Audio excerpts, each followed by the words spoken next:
Maswerteng gabi po mga ka-STL. Narito na po ang resulta ng STL Isabela para sa araw na to, second draw. February 10, 2025, araw ng Lunes. Naway ang mga natayaan nyo pong mga numero kanina ay manalo nawa ngayong gabing ito, 7 PM. Kaya kunin nyo na po ang inyong mga tickets. Narito na po ang resulta.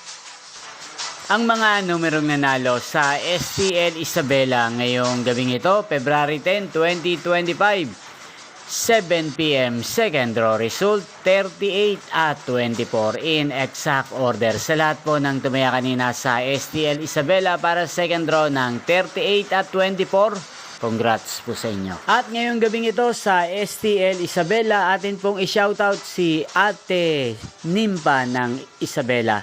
Shoutout po sa iyo at Nimpa, sana po ay manalo rin ang mga tinataya mo mga numero sa STL Isabela. At sa lahat po ng mga taga Isabela dyan, shoutout po sa inyo. Inyo pong napanood ang resulta ng STL Isabela sa channel na to, Roderick Hernandez TV. Magkita-kita pong muli tayo bukas ng 1:00 ng hapon. Again, thank you for watching.